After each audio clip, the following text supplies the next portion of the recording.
My name is Lindsay Grobenstein. I work at Beyond the Bell, a local nonprofit here, and we're here with the Savannah Prevention Coalition, wonderful partners, to bring you a very special message today. My name is Teresa DeWild. I work for Mothers Against Drunk Driving, and I cover Southeast Georgia and the coastal area around Savannah. And it's a pleasure to be here. My name is Beatrice Severson, brand new to the Savannah area as a community volunteer, and so excited to be part of this project.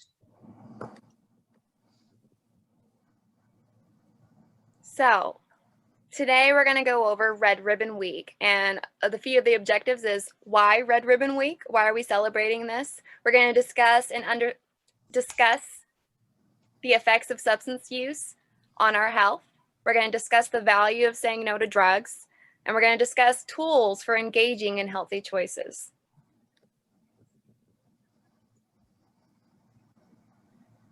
Red Ribbon Week. This year's theme is be happy, be brave, be drug-free. Because we do know it does take courage to stand up for what you believe in, but in the end, you'll be a lot happier because of it.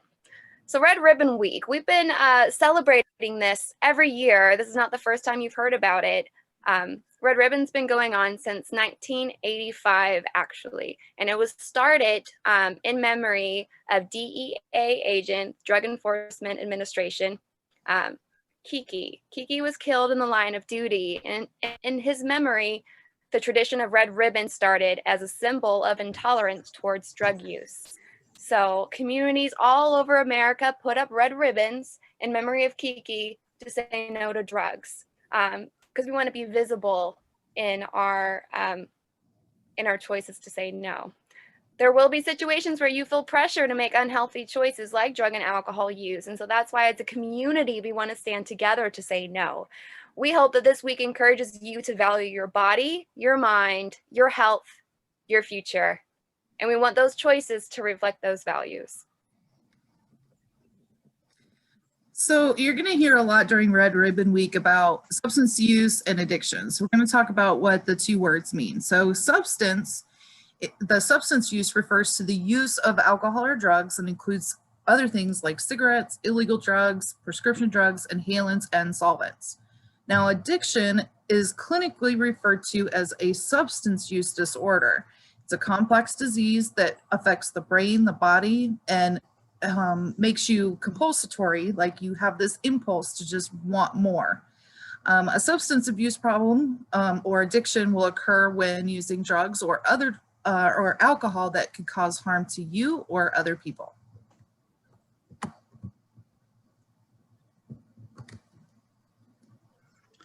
So now that we have an overview of why we're having this conversation, it is very important that we understand why do we have to talk about it and what is the problem? Why I have to have any interest about this conversation? So to get to the information, real data that can lead us as why this is important, let's take a look to the 2019 National Survey on Drug Use and Health that has been completed by the Substance Abuse and Mental Health Administration, SAMHSA. This survey is revealing all the areas of concern related to drug use, alcohol in America. Based on these reports, we have been able to identify that marijuana has increased significantly the use in the youth.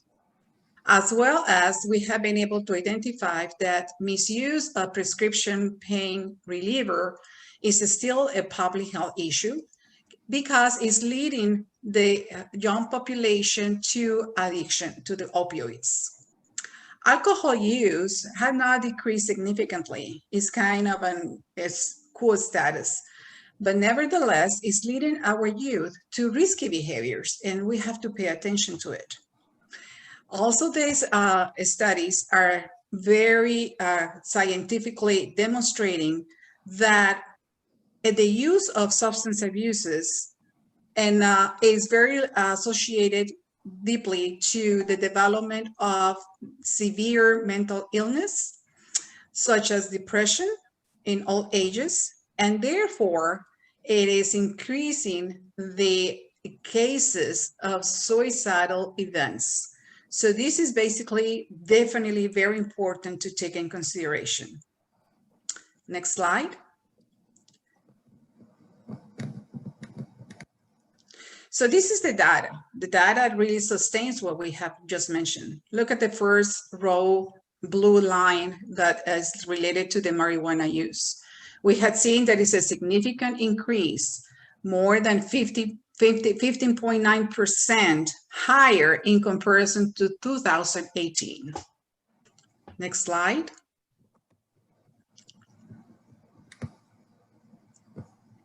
And then on this graph, we are able to make a direct correlation of the development of major depressive disorder with the increase of substance uses that we had mentioned before, especially on the youth. The red lines and the blue lines are showing us the increase of those episodes on the youth.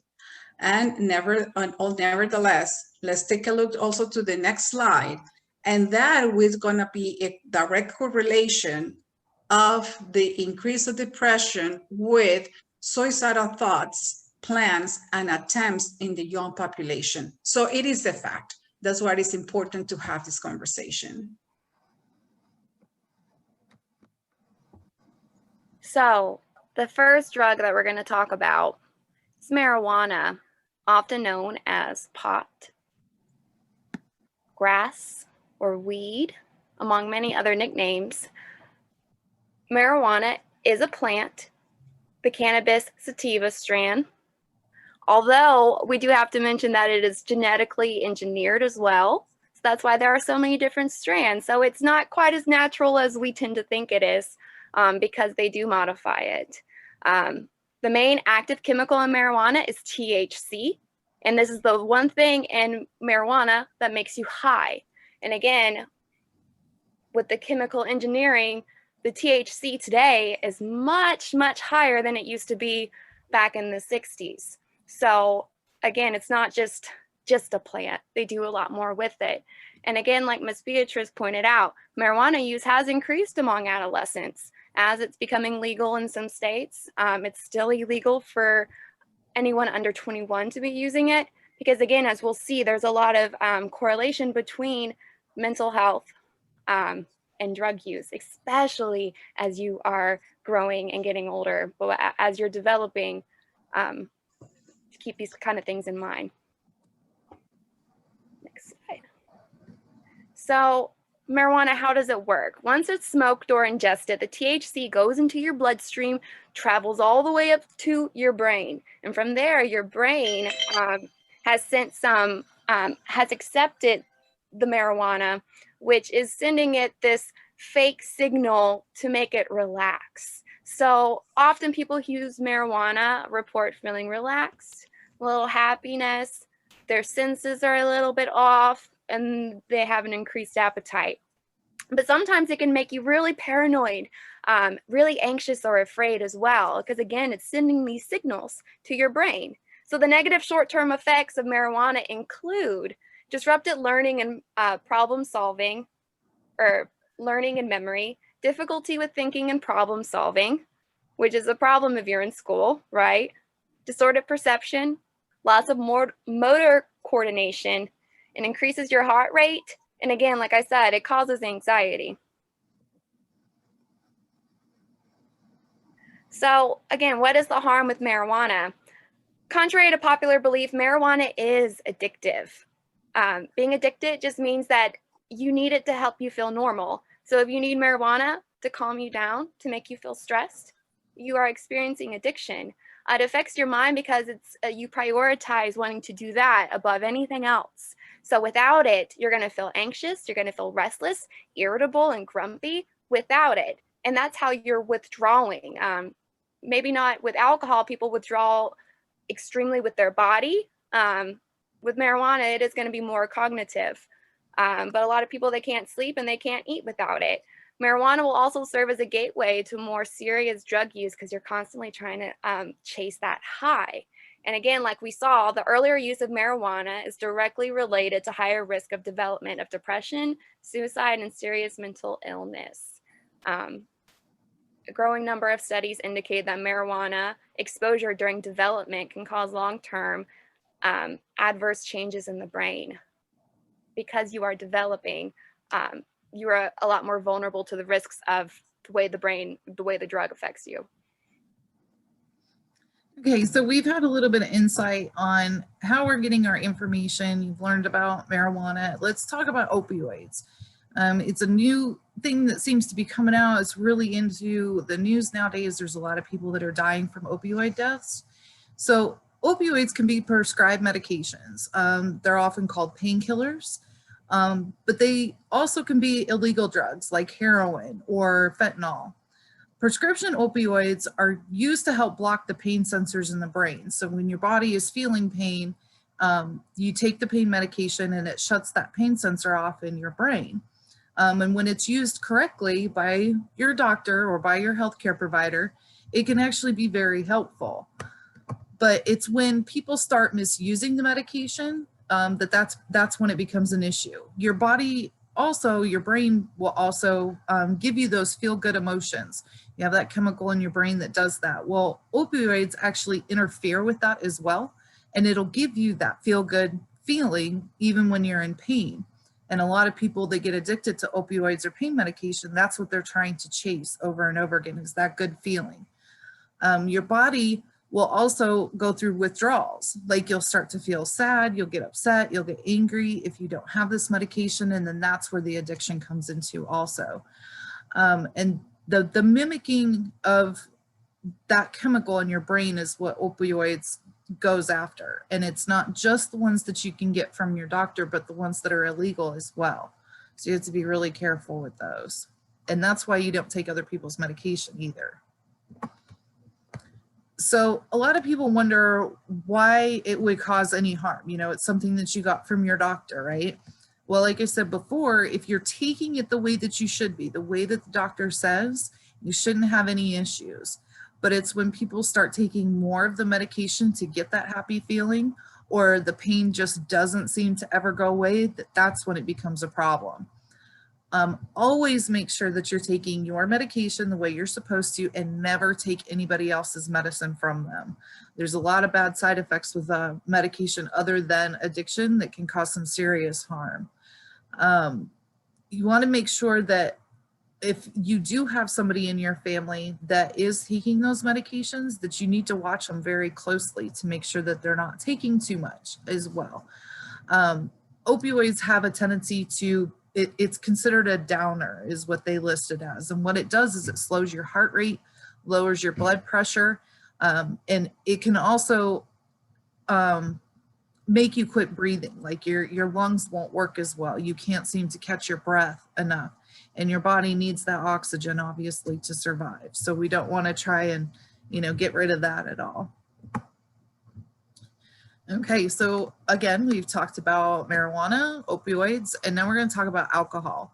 Alcohol is divided into three groups. You have your beers, your wines, and then your distilled spirits, or like alcohol, straight alcohol or liquor.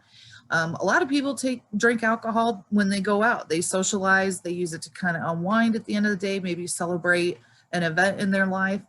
And the effects of alcohol differs from person to person. It depends on many factors, like how old the person is, their health conditions, if they have family histories of addiction, or how much they drink or how often they drink.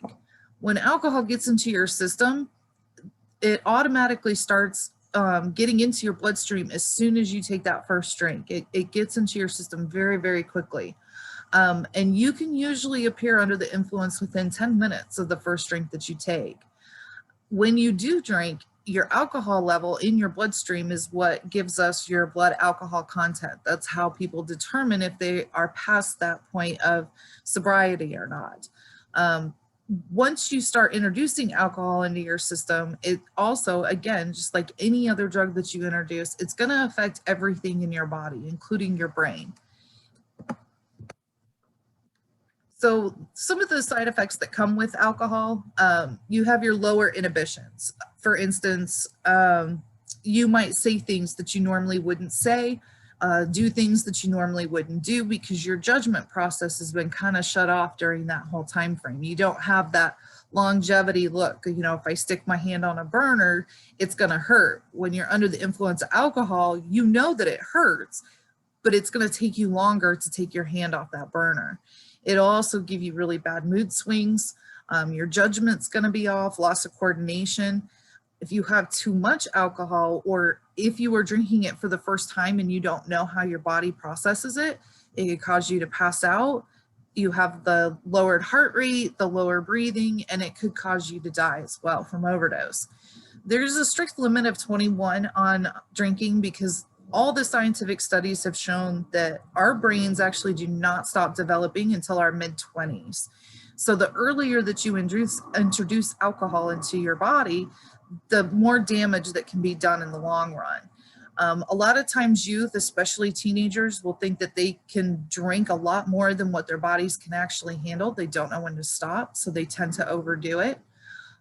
Keeping the age at 21 has shown results of reduced fatalities and crashes, regular, drunk driving crashes where there's nobody hurt at all, which is not, we don't want crashes, but we don't want people injured or killed either.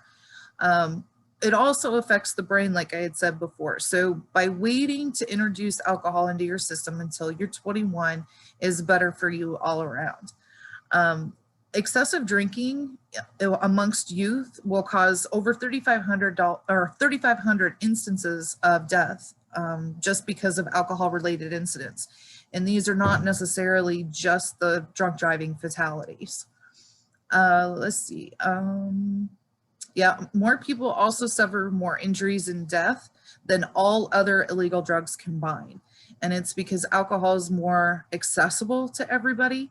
A lot of students will, take it from older siblings or other family members, and it's the first thing that they'll reach for. And you must remember that if you do get in trouble with underage drinking, that you can lose a lot. You can lose scholarships, be kicked off your teams, any extracurricular activities you're doing, you won't be allowed to do anymore. And you could also get kicked out of school too. And let's not forget the unplanned pregnancy that can go along with drinking underage as well. So one of the things that you need to look at is, how to say no, obviously. I mean, we could sit here for days and days and tell you guys, oh, just say no, just say no. But we know that that doesn't always work. So we want you to make sure that you can communicate with an adult that's around you, whether it be a parent, a guardian, an older sibling that you trust, teacher, counselor, and talk to them about what's going on, whether it is something that you're worried about for yourself, if you think that you might be addicted to drugs or alcohol, or if there's somebody else in your life that you're really worried about. Just know that there are adults out there that would be more than happy to sit down and have this conversation with you. And then try and get it set up so it's something that you guys talk about maybe once a week, twice a month, go get some coffee or ice cream or a burger or something and have that conversation.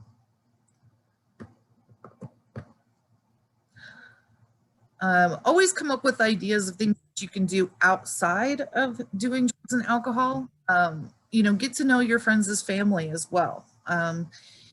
Again, talk to your parents and always have a plan. So if you go to a friend's house or you decide to go to a birthday party or you're just kind of going out to hang out with friends and you notice that there's some things that are going on that don't make you feel comfortable, again, you've already had those conversations with the adults in your life, so you can always just pick up the phone. They'll be more than happy to come and get you.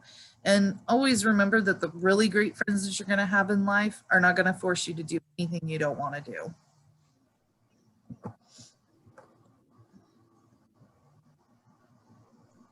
Do you ladies want to help out, or do you want me to keep going? I'm kind of on a roll. You can take it away, Miss Beatrice. Okay, perfect. So we had a lot of information. Just take a deep breath, lots of information, and let's see how we're going to use all the information about what we're going to do on this week to be free of drugs. So most importantly now, let's start thinking, now that I just heard everything, Do I think that I have a problem? Do I know that I have a friend that may have a problem? So now what is going to be the next step? So if it's you that you are thinking that maybe is having a problem, like Teresa just said, look for a trusted adult that you want to talk to. Whoever is making you feel comfortable to be open and say and express all your feelings. If it's your friend, just be there. Explain to him or her that you are there to help and that always help is available. Remember that addiction and substance use disorders is a disease. And like any disease, like when you have a headache or blood pressure or diabetes, it requires a treatment.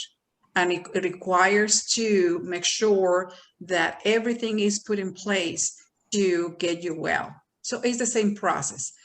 There are so many resources that are out there to find the light at the end of the tunnel that you feel that you're living with. Because once again, you are not alone. This is just a problem that can be solved. And just the only way how we can get this together is embrace it, be open, and always there is going to be a hand available to help you. Everything is possible. And do not think that just because you are going through this type of a process, your life is over. You are able to have a very bright, happy future, and with the right treatment and the right people around you.